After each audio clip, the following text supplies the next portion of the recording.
Hello viewers, আজ আমি class 9-এর বাংলার যে তোমাদের ইলিয়াস গল্পটা রয়েছে তার ইম্পর্ট সাজেশন প্রশ্নগুলো বলে দেবো। যে সমস্ত প্রশ্নগুলো বলবো এগুলো ভালো করে করবে, পরীক্ষায় কিন্তু এর মধ্যেই কমন পাবে, এটুকু গ্যারান্টি। তাই ভিডিওটা পুরোটা দেখবে এবং প্রশ্নগুলো খাতায় নোট করে রাখবে। তো চলো আর দেরি না করে শুরু করে নিচ্ছি। প্রথম প্রশ্ন, ইলিয়াস কোথায় বসবাস করত? উত্তর, ইলিয়াস গল্পের প্রধান চরিত্র ইলিয়াস পশ্চিম রাশিয়ার উফা প্রদেশে বসবাস করত। তারপরে প্রশ্ন, ইলিয়াস কোন জনগোষ্ঠীর মানুষ ছিল? ইলিয়াস বাস্কির জনগোষ্ঠীর মানুষ ছিল। ইলিয়াস যখন পিতৃহীন হয় তখন তার অবস্থা কেমন ছিল? ইলিয়াস যখন পিতৃহীন হয় তখন তার অবস্থা ধনী ও দরিদ্রের মাঝামাঝি ছিল। এর পরের প্রশ্ন, এই তার যা কিছু বিষয় সম্পত্তি, কি কি বিষয় সম্পত্তির কথা বলা হয়েছে অথবা বাবা মারা যাওয়ার সময়ে ইলিয়াসের বিষয় সম্পত্তির পরিমাণ কি ছিল? ভেরি ভেরি ইম্পর্টেন্ট প্রশ্নটি।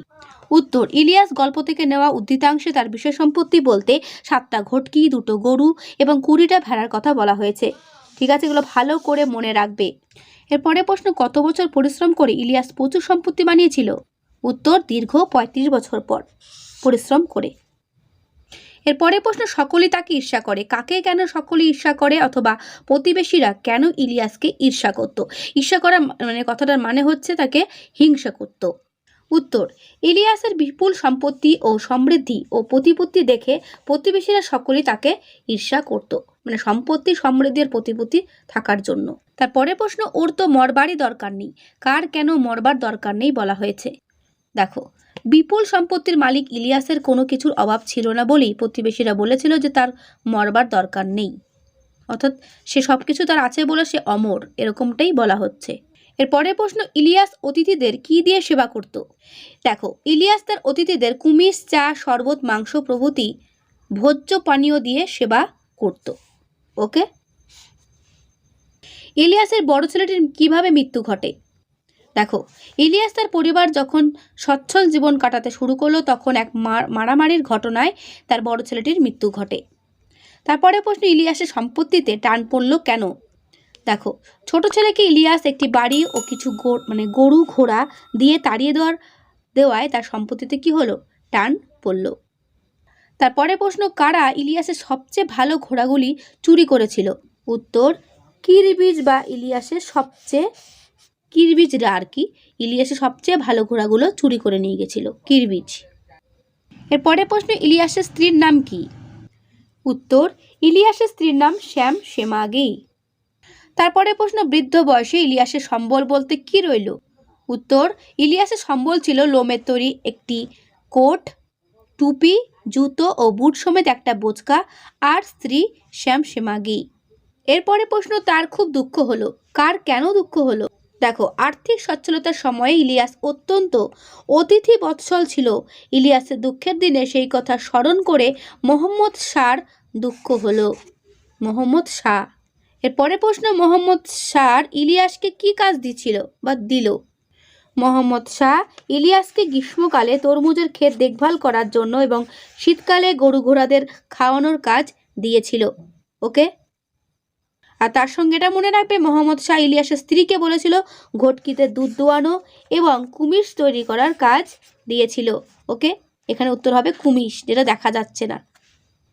তারপরে প্রশ্ন, অতিথিরা পর্দার দিকে তাকিয়ে ইলিয়াসের স্ত্রীর কাছে কি জানতে চেয়েছিলেন? উত্তর, অতিথিরা ইলিয়াসের স্ত্রীর কাছে আগেকার সুখী জীবন আর এখনকার কষ্টের জীবন সম্পর্কে তার মনের কথা জানতে চেয়েছিল। এরপরে প্রশ্ন, অতিথিরা বিস্মিত কেন? উত্তর, ধনী জীবনের সুখের সন্ধান না পেয়ে ভাড়াটে মজুরের জীবনে সত্যিকারের সুখের সন্ধান তারা পেয়েছেন। শ্যামশেমাগীর মুখে কথা শুনে অতিথিরা বিস্মিত হলো। কথা বলবার সময় নেই, কখন কথা বলবার সময় ছিল না? উত্তর, ইলিয়াস দম্পতি যখন ধনী ছিল, অর্থাৎ ইলিয়াস এবং ইলিয়াসের দম্পতি বলতে ইলিয়াস আর ইলিয়াসের বউর কথা বলা হচ্ছে। তো যখন তারা ধনী ছিল তখন ইলিয়াস ও তার স্ত্রী শ্যামশেমাগীর নিজেদের মধ্যে কথা বলার কোনো সময় ছিল না, ফলে সারা রাত ঘুমই ছিল না। সারা রাত ঘুম না থাকার কারণ কি ছিল? দেখো, রাতে ঘুমোতে গিয়ে দুশ্চিন্তা হতো যে মা ভেড়া হয়তো বাচ্চাগুলোকে চেপে মেরে ফেললো, তাই সারা রাত কি হতো না? ঘুম হতো না। এরপরে বড় প্রশ্ন, অর্থাৎ 3 নম্বরের, দুশ্চিন্তারও অন্ত ছিল না, কাদের কি নিয়ে দুশ্চিন্তার অন্ত ছিল না? অ্যান্সার এখানে দেখিয়ে দিচ্ছি, তোমরা কিন্তু এখান থেকে করে নেবে। এরপরে প্রশ্ন, সেও তো পাপ, কোন কাজকে কে পাপ বলেছে? Very very important. এরপরে প্রশ্ন, এ বিষয়ে তিনি পুরো সত্য বলতে পারবেন। তিনি বলতে কার কথা বলা হয়েছে? তিনি সত্য বলতে পারবেন কেন? এটাও ভালো করে করবে। তারপরে প্রশ্ন, আগেকার সুখ আর এখনকার দুঃখ সম্পর্কে তোমার মনের কথাটা বলো তো। আগেকার সুখ আর এখনকার সুখ বা এখনকার দুঃখ বলতে কি বোঝানো হয়েছে? এটাও ভালো করে করবে। এরপরে প্রশ্ন, ইলিয়াস অতিথি বৎসলতার কথা স্মরণ করে তার খুব দুঃখ হলো। কার দুঃখের কথা বলা হয়েছে? সে দুঃখ নিবারণের জন্য কি করলো? এরপরে প্রশ্ন, সে একেবারে সর্বহারা হয়ে পড়লো। এখানে সে বলতে কার কথা বলা হয়েছে? সে কিভাবে সর্বহারা হয়ে পড়লো? ভালো করে করবে। ঠিক আছে, উত্তরটা এখানে দেওয়া রয়েছে, বাকি উত্তরটা দেখে নাও। বাকি উত্তরটা এই পর্যন্ত শেষ হলো। এরপরে প্রশ্ন, ইলিয়াসের তখন খুব বলবলাও। বলবলাও বলতে কি বোঝানো হয়েছে? এর ফল কি হয়েছিল? Very very important.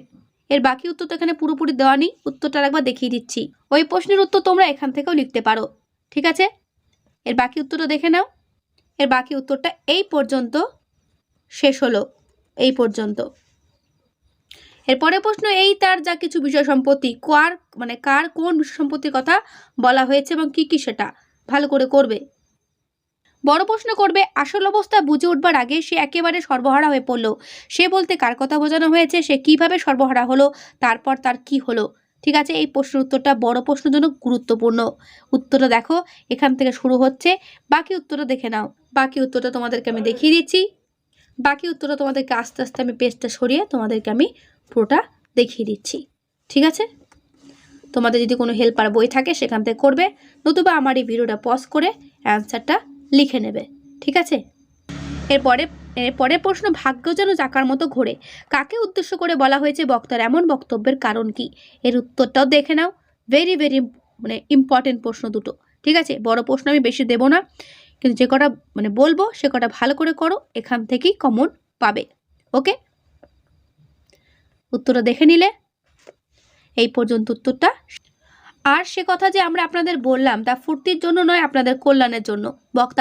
বক্তা কখন কথা বলেছে, তার কথা বলার কারণ কি, এটাও ভালো করে করবে। উত্তর সমেত দেখিয়ে দিচ্ছি। উত্তরটা আমি আস্তে আস্তে সরাচ্ছি, তোমরা কিন্তু এখান থেকে উত্তরটা ভালো করে নেবে। ঠিক আছে, ভেরি ভেরি ইম্পর্টেন্ট কিন্তু প্রশ্নটা। বড় প্রশ্ন তোমাদের 5 নম্বরের জন্য থাকছে। এরপরে প্রশ্ন, অতিথিরা হেসে উঠলো, কার কোন কথা শুনে অতিথিরা হেসে উঠলো? অতিথিদের হাসি শুনে ইলিয়াস কি বলেছিল? এটাও কিন্তু ভালো করে করবে। ওকে, এর বাকি উত্তরটা কিন্তু এই পর্যন্ত শেষ হলো।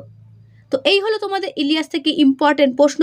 এই প্রশ্নগুলো ভালো করে করো, আশা রাখছি তোমরা কমন পাবেই।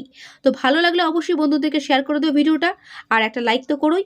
আর যদি নেক্সট ভিডিওগুলো পেতে চাও তাহলে অবশ্যই কিন্তু সাবস্ক্রাইব করে বেল আইকনটা ক্লিক করে অল বাটনটা ক্লিক করে রেখো। ওকে, তো আজকে এখানেই দেখা হবে নেক্সট ভিডিওতে। ভালো থেকো সবাই, আর অবশ্যই সবাই ভালো করে পড়ো।